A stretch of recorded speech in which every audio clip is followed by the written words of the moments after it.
Қайырлы күн достар, бүгін біз тауық етінен осындай рулетті жасаймыз. Рулеттің сырты қытырлақ және де дәмді болып шығады. Міндетті түрде жасауға кеңес беремін. Бір жасағаннан осындай сочны болып шығады. Алдымен бізге тауық еті қажет. Тауық етін осындай теңдей екі бөлікке бөлеміз. Әр адамға бір рулеттен жеткілікті, өйткені бұл рулет өте тойымды болып келеді.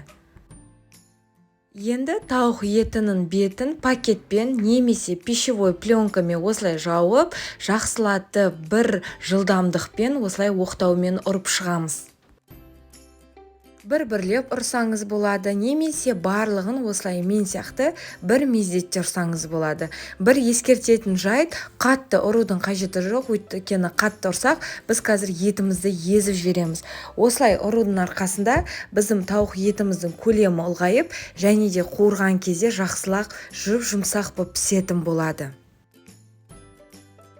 Мінекей енді салыстырып көрейік ұрылған және де ұрылмаған тауық етін. Екеуінің кәдімгідей айырмашылығы бар. Ұрылған тауық еті осындай көлемінің ұлғаяды. Енді оған тауық етіне дәміне қарай тұзымызды, бұрышымызды себеміз. Егер де сіз ащы болғанын қаласаңыз, онда тұзын татымырақ қылып қоссаңыз болады.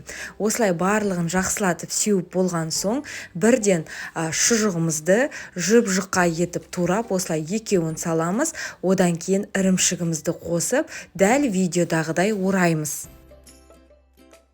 Ораған кезде қыздар ірімшік сыртта болмау керек, өйткені ол қуырған кезде еріп кетеді. Сол себепті іште оларды да орап, содан кейін тауық етімізді орап, арнайы осындай шанышқылардың көмегімен әдемілетіп түйіп қоятын боламыз.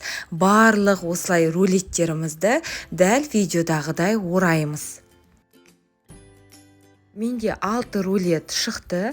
6 рулет, яғни 6 адамға жеткілікті мөлшерінде болады. Енді оның кіләрін әзірлейміз. Ол үшін бізге 2 жұмыртқа, ұн және де ұнтақталған панировочный сухари қажет болады.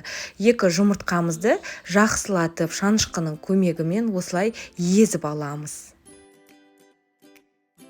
Шамамен 3-4 минутта езіп болған соң, бізде кәдімгідей қоймалжың әдемі масса пайда болады. Енді әуелі тауық рулетімізді бірінші ұнға саламыз, одан кейін жұмыртқаға, одан кейін панировочный сухариға саламыз.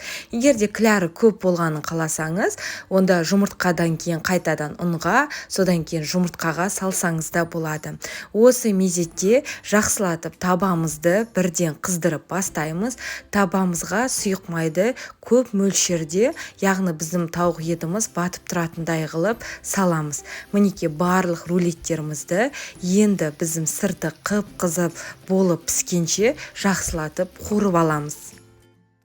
Енді табамызға барлық рулеттерімізді саламыз. Мен фольганың үстін сәл сұйық маймен майлап қойдым, өйткені менің рулеттерім жабысып қалмау үшін.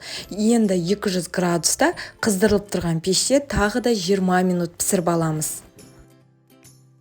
Гарнирін әртүрлі етіп жасасаңыз болады, күрішпен де картоппен де келе береді.